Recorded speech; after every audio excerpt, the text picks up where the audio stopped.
Hello and welcome back to my channel. I'm Rachel, or you can call me Rad. And today we're doing something a little bit different here. So normally I will be talking about books or journaling, but I also love a good craft or just any kind of artsy project that involves using my hands to make and create and play. And so today my mom and I worked on making some holiday wreaths. And this was really fun because we foraged for all of the supplies. So I went on a walk around where I work today and just cut a bunch of branches and berries and pods and sprigs of floofy whatever things I could find in nature to give myself a bunch of just really great supplies to play with. And I had this wire frame that I picked up, I believe, at a Michael's. And I've actually done this in the past with kind of like the grapevine wreaths, the ones that are kind of more interwoven, natural looking. And I prefer that actually after doing both. This was a little bit harder to work with, a little bit less structure. And it kind of had these fake evergreen, like wire pieces that were meant to kind of, you can see them hold all of the greenery in place. And I found that they actually stood out a lot visually, and it really bothered me that I could notice them amongst like the natural colors. And the twist tie kind of element didn't really help to secure things a whole lot. It's actually a lot easier to be able to push pieces into more of a grapevine wreath. But what you see me doing here is layering two different kinds of evergreens. And y'all, I don't know the names of what I'm working with here, so my apologies. I'm not sure if these are pine or what, but basically I kind of just layered two different things and worked in a clockwise pattern and kind of had that same layer every time I put a new kind of pair down. And I tried to hide the ends each time and secure them with those little twist ties as I went.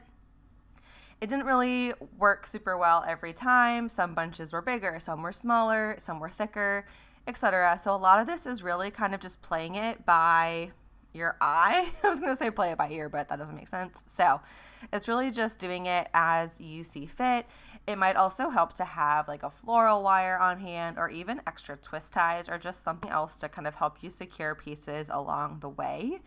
My mom is working on hers in the back, but you really can't see much of hers. So she was doing something similar with laying bunches down as she went, but she was actually securing bigger bundles of kind of all of her pieces at once, where I was laying down just my greenery, and then I would go in later and fill in with kind of the accessory pieces, the berries and the white floofy stuff that you'll see later. So I really just kind of kept going in that circle pattern, layering the two different types of greens at once, and it was pretty fun. It was freezing cold outside, so I'm like all bundled up. It also really helped to wear gloves because these things can get really sticky and sappy. And I also recommend picking it up periodically to kind of get a different visual for where things are sparse or need a little bit more filling in. Maybe they're looking too heavy, etc. You'll see in a second that I actually hang this up, and that was a lot easier for my eye. Laying it on the table was helpful at first to kind of get things started, but once I got a little bit further along, it was more helpful to have it hanging up vertically like it would be on the door so that I could really see what I was working with here. I have actually made wreaths like this for a couple different seasons now. I got started because a local shop did a wreath workshop, and I actually missed the workshop itself, but they provided me with a box to take home after with all of the supplies and that grapevine wreath that I was talking about, some wire and all of the things that I was going to need. And it was a really fun way to get started exploring wreath making, which I had never really done before. So you can see now I'm just adding some other textures in. Again, I don't know what these are called, but they added a really good other dimension to the wreath. A tip that I learned from that wreath workshop is to spray those lighter kind of fluffy things with hairspray to help them stay kind of in place throughout the season, especially if you're going to have your wreath outdoors. I think any sort of a like fixative, maybe even like a glue spray or something would work, but you probably have hairspray on hand. So once I got my wreath home, I just gave it a good dousing of hairspray. And then these sticks of berries were a little bit tricky to work with because the berries would fall off really easily and there was not a lot to secure them into. but I tried my best and found that working with holding on to the stick as opposed to like the top of the berries was easier.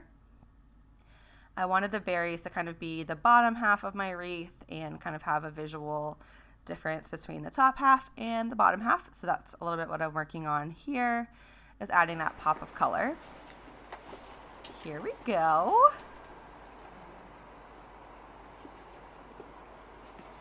That's not bad. Not bad at all. All right, back to business. It helps to see it visually for sure and vertically. But it also was kind of tricky to see with all the lines of that, I don't know, divider thing that I had it hung on. I like really couldn't figure out what I was working with. So this didn't last super long. I eventually... This stuff just fell out. Oop. The things are like here. I just don't understand like... Put it close to there. How it's supposed to go? Well, it can, yeah. Y'all, the struggle was real with this, I swear. I was getting so frustrated because things kept falling out. I really do think if you're going to try this at home, get a grapevine wreath because there's a lot more coming out interwoven framework and foundation to start with those wreaths as opposed to these two like metal circles. It just really didn't have a lot of structure. So really the name of the game here is just to keep adding, keep floofing, keep trying and playing. Turned out pretty well though as I went. I had some trial and error and struggled, but it's working. Really, I just love making things like this by myself. It's so much more fun than buying something because you know that you created it, and that's just way more satisfying and gratifying. So it was worth it. I think it looks okay. I like it. That could be your hanging. Okay, I will pose forward by the camera. Not too shabby. Action. I don't know if it's the vibe. It's too like... That was a technical term, of course. You know, the up and then to the right. It's There's something to cut. Yeah, I don't even have to stick it. Let me stick it. Stick it to the net. I was playing a joke I made you hear. oh man.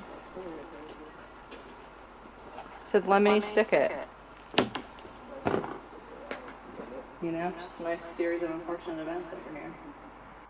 Please appreciate that joke. Okay, that was a great joke. She didn't get it. Anyway, once I had it hanging on the door, could really see what it was going to look like and added so many more of those affectionately termed poofy, floofy things.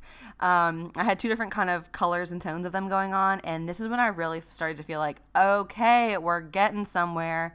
This is looking like how I wanted it to look. It wasn't just overwhelmingly green anymore, and it really added a lot more like dimension, texture, etc. Just keep adding. Add. Of course, you have to sing some Finding Nemo, you know, keep yourself motivated along the way. Anyway, Mom definitely came to the rescue many times, helping when I was getting frustrated because things were not working. But yeah, it came together. It looks great, I think. This part was falling out. The bottom just was, you know, the bottom falls out sometimes. You got to just figure that out. Anyway, we did it.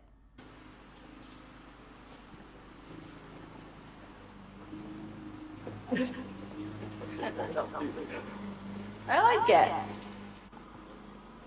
There we go. She's all done. She's a beaut.